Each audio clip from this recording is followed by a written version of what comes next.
Dark Brandon is regrettably getting brighter with every passing day. He got a lot of credit, deservedly so, for doing a good amount of student debt cancellation, and we find out this week it is already starting to be chipped away at. They have caved to pressure from the GOP, with the argument being given that there are legal challenges pending from student lending industry figures. So they're very worried about these legal challenges, and so for some borrowers, that cancellation will no longer exist. We're gonna give you all of the details. So they were prompted this week in the US Department of Education to reverse course on the previously announced cancellation for some and no longer allow borrowers with federal family education loan program and Perkins loans, which are guaranteed by the federal government, but they're held by private lenders, to participate in the debt cancellation plan. So those two categories have now been carved out, and this follows a number of different developments which we've been tracking on the network,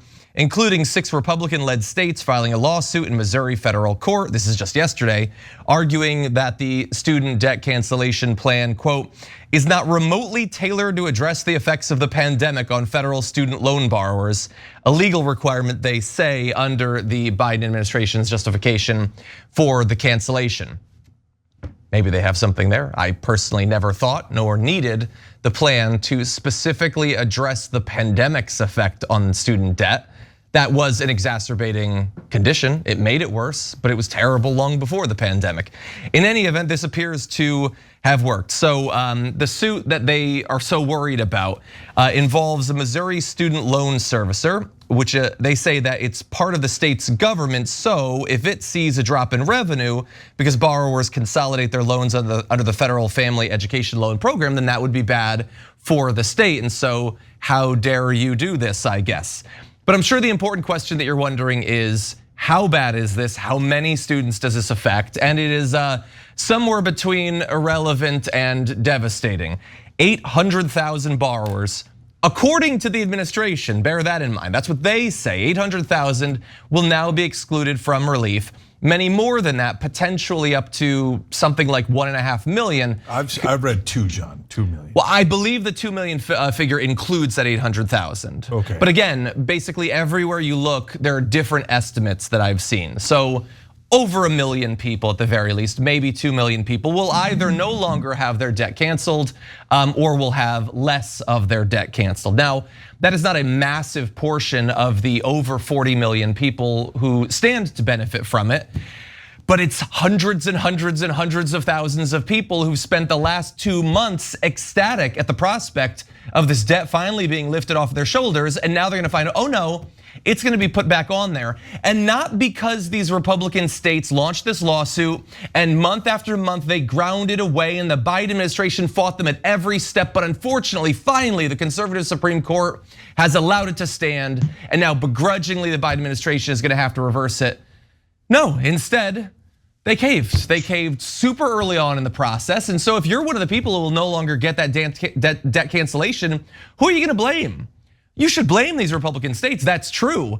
But I don't think you're gonna have a lot of fond thoughts for Dark Brandon at this point. Yeah, so those are great points by John. So whether the number is 800,000 or all the way up to 2 million people, it is out of about 44 million people who are getting relief overall. So that gives you good news and bad news. The good news is it's not the majority of people. It's a small percentage of people that are being affected out of the ones that got relief overall. The bad news is it's a small enough percentage that there isn't gonna be any cavalry. Nobody's gonna ride to the rescue, is my guess, okay, is my sense of it. That's my analysis of it, right? I wish there was, but there probably won't be. And in fact, mainstream media, in this case, probably most likely MSNBC, if you stuck up for those 2 million people, would yell at you at the top of their lungs. Because they would say, oh, you're doing damage. He already gave help to the 42 million and now you're trying to take credit away from him, you monsters. No, by the way, don't actually take credit away for the 42 million. That's wonderful, that's fantastic, right? But is it okay if we try to help everybody? Is that okay? And remember now, so that's the policy end. You will always want to help as many people as you can and do the right thing and try to get the justice. Now on the political end, when Biden did this, his poll numbers among young voters rose in double digits. Giant jump up in his poll numbers. To which I say, of course, that's what we told you all along, obviously. Now by doing this, he's chipping away at his popularity. Why? Because he's worried he's gonna lose a court case? To John's point, and it's absolutely right on the politics, who cares if you lose? Get caught trying.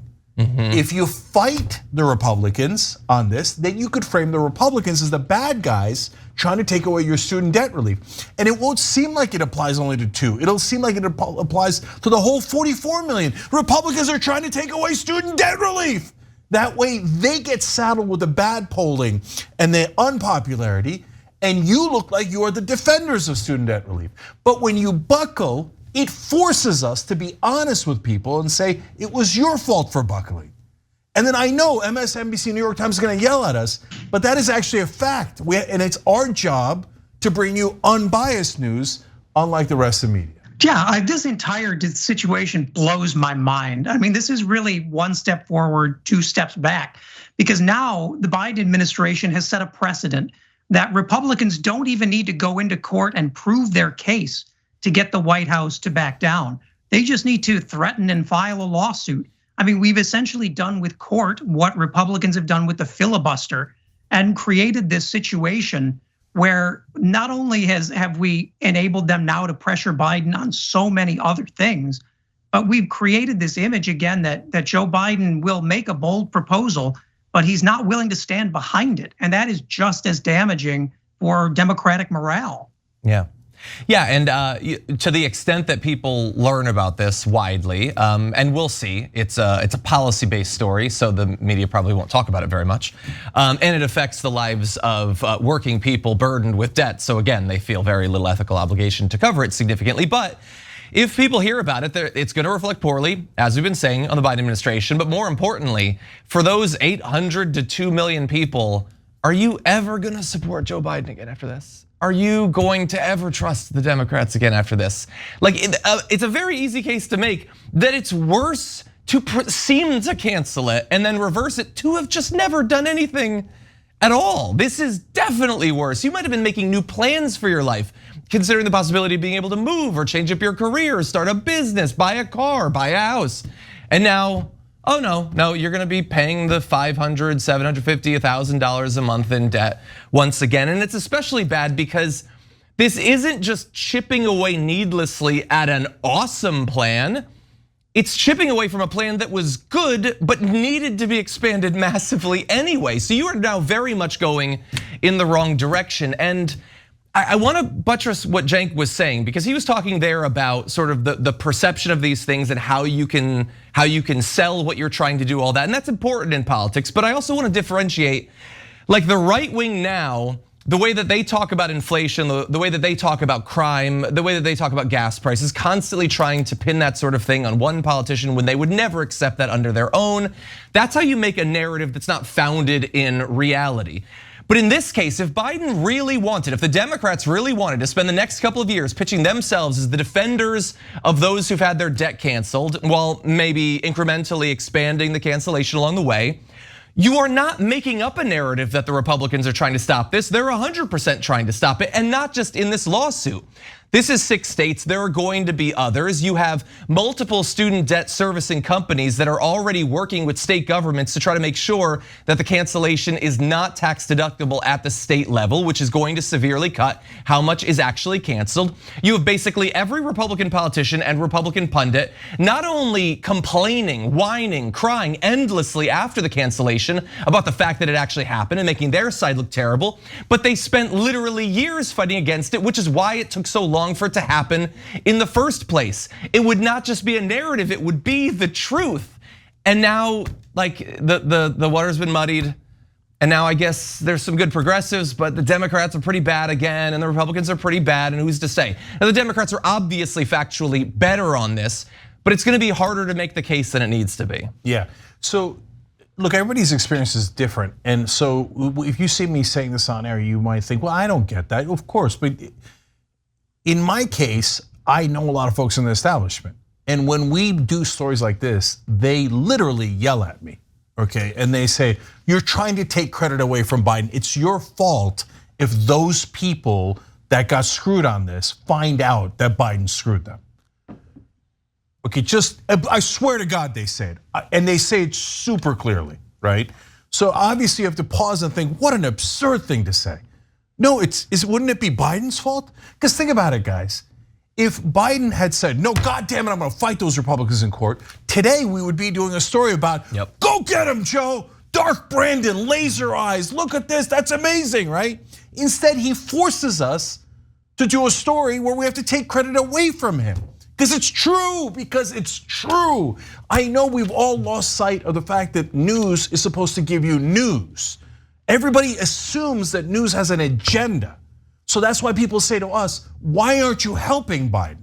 Because they genuinely think that the job of mainstream media is to help Biden. Well, we don't think that's our job. We think our job is to deliver you things that actually happened. And this happened and it matters.